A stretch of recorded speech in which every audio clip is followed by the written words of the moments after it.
Je suis Maurice Rousseau. On m'a invité pour venir faire le diagnostic de ce qu'il y a à réparer pour que cet orgue retrouve toutes ses dimensions. Et effectivement, il y a du travail. Alors cet orgue était entièrement reconstruit en 1923 par Charles Mutin. Charles Mutin dit quelque part, c'est son dernier bébé. En 1936, l'église étant assez sombre, l'abbé Girard décide de mettre en place la verrière sur les 8 tons de la musique grégorienne. Pour ce faire, il est obligé de couper l'orgue en deux. C'est qu'en 1952, on va faire l'électrification de cet orgue. Ensuite, pendant 30 ans, on va pratiquement pas y toucher. Et en 1982, va être ajouté un 3e clavier. C'est un orgue de transition entre l'orgue symphonique et l'orgue contemporain. Puisqu'on retrouve des pleins jeux qui avaient disparu. On retrouve des cornets, on retrouve des couleurs. Et ça, c'est le génie de Hartmann. C'est un instrument sensationnel sur lequel on a toujours plaisir à jouer. En fin de compte, c'est un objet au départ qui est un objet cultuel et qui devient de plus en plus un objet culturel, puisqu'en fin de compte, il va être à la base d'un certain nombre de concerts qui ont été faits et qui sont à nouveau à faire. Donc cet orgue-là, il n'appartient pas uniquement aux pratiquants catholiques de l'Église, mais à l'ensemble des personnes de l'Aigle et de ses environs. C'est une pièce d'histoire qu'on doit absolument conserver, au même titre qu'on doit conserver l'Église. Un orgue, c'est un instrument à vent qui est plus proche du hautbois ou de la flûte que du piano. Le piano, c'est un instrument à percussion. Il y a 3 claviers ici, et si je tire par exemple ici, voilà, il y a marqué bourdon de 16, la montre de 8, c'est les tuyaux qui sont devant.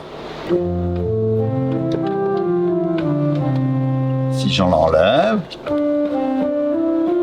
si je rajoute un autre,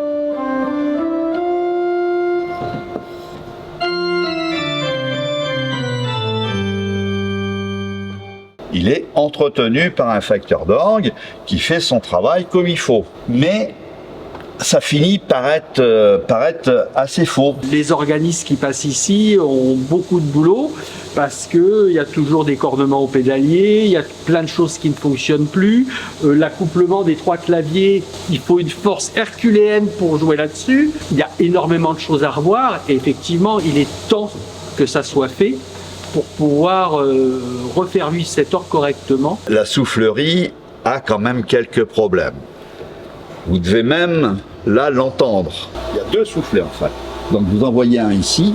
Il faut qu'il ait une certaine souplesse pour bien alimenter d'une manière dynamique.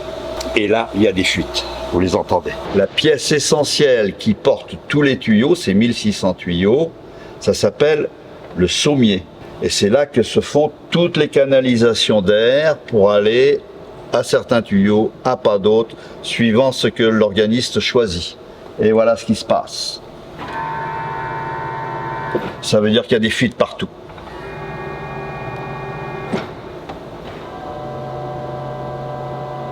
D'où le problème.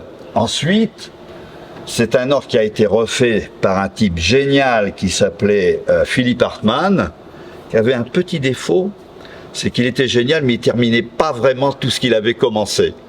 Ce qui fait que, par exemple, vous avez un jeu là où il y a quelque chose qui est assez beau. Il y a une certaine rondeur, et si je descends, ça devient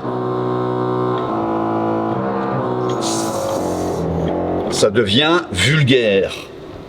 Donc il faut retrouver une continuité entre tous ces tuyaux pour trouver quelque chose qui soit agréable et qui se mélange avec le reste. Donc à un moment donné, il faut tout démonter, il faut tout nettoyer, il faut remettre les choses les unes en face des autres pour que ça soit en place et que l'harmonie soit comme il faut. Le conseil municipal, à la demande de Philippe Van Horn, notre maire, s'est engagé le 25 mars dernier donc sur la restauration du grand orgue de Saint-Martin, qui est un élément important de notre patrimoine, également pour la vie culturelle aiglonne. Comme curé de cette paroisse, je suis très heureux qu'il y ait ce projet de restauration du grand orgue de cette église Saint-Martin de l'Aigle. Et je remercie tout particulièrement la mairie de l'Aigle, mais aussi la DSM qui porte plus particulièrement ce projet.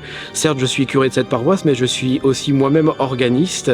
Alors je ne peux que encourager cette restauration parce que l'orgue est un bel instrument qui, je crois, aide chacun des fidèles qui sont présents à élever leur âme vers Dieu, mais c'est aussi, je trouve, honorer ce qui nous est dit dans le psaume 150, que par la musique et par nos voix, il nous faut louer Dieu, alors que cet instrument qui peu à peu s'est assoupi au fil des années, puisse vraiment, comme le dit le rituel de la bénédiction d'un nouvel orgue, s'éveiller de nouveau pour que les fidèles entrent vraiment dans la joie, dans l'allégresse et qu'ils louent Dieu de tout leur cœur.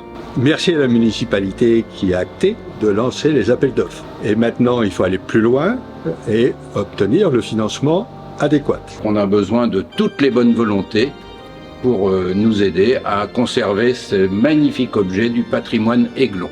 Chacun avec ses moyens de trouver les financements et de participer dans tous les sens du terme, que ce soit au concert, par des dons ou des mécénats. Et on va y arriver.